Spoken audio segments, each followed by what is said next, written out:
नमस्कार दोस्तों, स्वागत है आप सभी का। आज हम जानेंगे फ्यूचर परफेक्ट टेंस के इंटेरोगेटिव एक्टिव सेंटेंस को पैसिव वॉइस में कैसे बदलते हैं। तो आइए बिना किसी देरी के समझते हैं। विल शी हैव संग ए सॉन्ग। सबसे पहले इसको पहचानेंगे। देखिए यहाँ पर विल लगा है, हैव लगा है, वर्ब की थर्ड फॉर्म लगी है। विल हैव, शैल हैव और वर्ब की थर्ड फॉर्म, इनको देखकर आप तुरंत समझ जाइए कि हमारा फ्यूचर परफेक्ट टेंस का सेंटेंस है। और ये लास्ट में क्वेश्चन मार्क लगा है तो इसका मतलब ये इंट्रोगेटिव सेंटेंस है और एक्टिव सेंटेंस है। इसको कैसे बनाना है पैसिव में, देखिए कुछ नहीं करना है। सब्जेक्ट से पहले अगर 2 या 3 वर्ड की जब एचवी होती है तो मेन वर्ड एचवी का होता है वो इंटेरोगेटिव में सब्जेक्ट के इस पार लिखा जाता है और बचा हुआ हिस्सा सब्जेक्ट के इस तरफ। तो कैसे बनाना है, देखिए सबसे पहले सूत्र में क्या है, विल या शैल। तो विल या शैल हमें ये सब्जेक्ट के अकॉर्डिंग लगाना है। अभी यहाँ पर सी है तो सी के अकॉर्डिंग यहाँ पर विल लगा है, यहाँ पर विल लगा है। अब देखते हैं सी की जगह पर क्या आएगा, संग। संग माने गाया जा चुका होगा। क्या गाया जा चुका होगा, ए सॉन्ग। तो यहाँ पर ऑब्जेक्ट हमारा ए सॉन्ग है जो कि हमें उठाकर लाना है सी की जगह पर।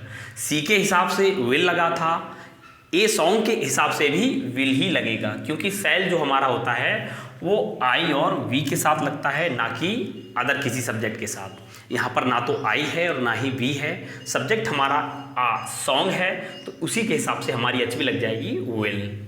उसके बाद ऑब्जेक्ट का हमें सब्जेक्ट बनाना है।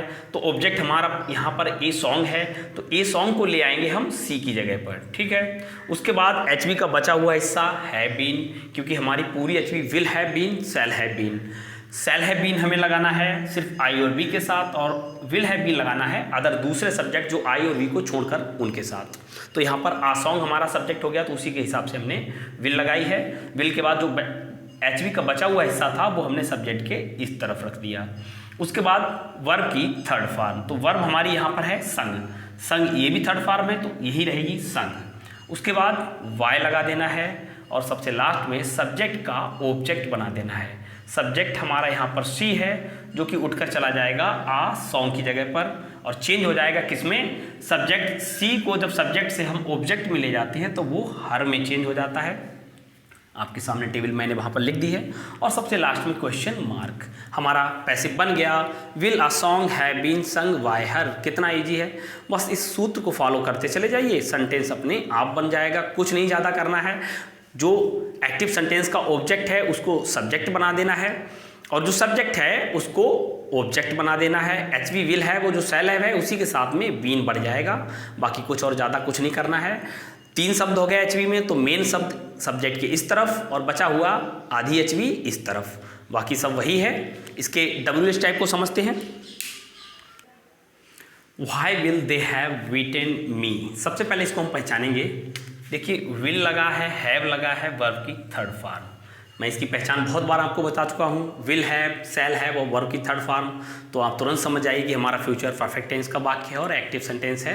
और लास्ट में क्वेश्चन मार्क लगा है तो इंटेरोगेटिव सेंटेंस है। इसको पैसिव में कैसे ले जाएंगे, ये आप जो सूत्र देख रहे हैं बस इसको फॉलो करते चले जाइए, बहुत आराम से अपने आप वाक्य बन जाएगा। बाकी आपको कुछ नहीं करना है। सबसे पहले सूत्र में देखिए क्वेश्चन वर्ड, तो क्वेश्चन वर्ड यहाँ भी अपनी जगह पर है, पैसिव में भी अपनी जगह पर ही रहेगा, कहीं उठकर नहीं जाएगा।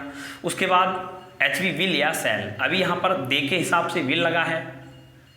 अब जो ऑब्जेक्ट यहाँ पर सब्जेक्ट बनेगा आकर उसी के हिसाब से हमें विल या शैल लगाना है। तो पहले इसमें ऑब्जेक्ट देखिए क्या है, मी है, क्योंकि वीटन पीटने का काम यहाँ पर मी को ही तो पीटा जा रहा है, तो मी हमारा ऑब्जेक्ट है। ये उठकर आएगा दे की जगह पर, जो सब्जेक्ट दे है उसकी जगह पर हमको मी को सब्जेक्ट बनाना है। जब मी सब्जेक्ट में उठकर आएगा, सब्जेक्ट बनेगा तो किस में चेंज हो जाएगा, आई में बदल जाएगा। मी का सब्जेक्ट आई होता है। जब आई में बदल जाएगा तो आई के हिसाब से हम एचवी यहाँ पर इन दोनों में से क्या लेंगे, शैल। अगर आई ना होता तो हम विल लगाते। उसके बाद ऑब्जेक्ट का सब्जेक्ट, तो ऑब्जेक्ट हमने मी था उसका सब्जेक्ट आई बना दिया। उसके बाद एचवी का बचा हुआ हिस्सा है बीन।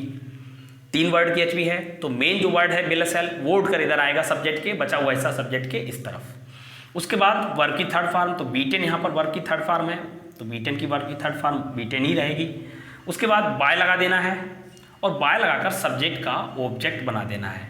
सब्जेक्ट यहाँ पर है दे और दे को उठा के पहुँचा देना है ऑब्जेक्ट मी की जगह पर।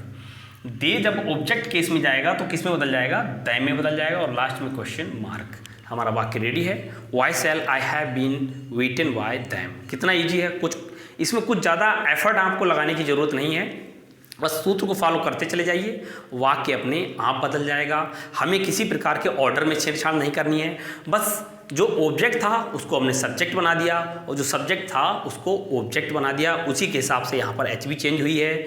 और इस टेंस में जब हम पैसिव में ले जाते हैं तो एच बी में जो विल हैव बीन और विल हैव शैल हैव है उसी में वीन बढ़ जाता है। या तो आप ऐसे समझ लें या आप ऐसे समझ लें कि इसके अगले टेंस फ्यूचर परफेक्ट कंटिन्यूअस की H B will have been shall have been का प्रयोग होता है।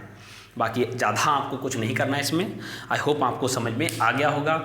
अगर वीडियो अच्छी लगी हो तो लाइक करें, शेयर करें और चैनल को सब्सक्राइब करना ना भूलें। दिल लगाकर मेहनत से पढ़ाई करें, अपने माँ बाप, अपने गांव, अपने देश, अपने शहर का नाम रोशन करें और कुछ बनकर दिखाएं, जिससे कि आपको अपने आप पर और आपके माँ बाप को आप पर गर्व फील हो। तो मिलते हैं इसी उम्मीद के साथ नेक्स्ट टॉपिक पर नेक्स्ट वीडियो में। तब तक के लिए keep watching my channel, get knowledge. Bye bye, Jai Hind.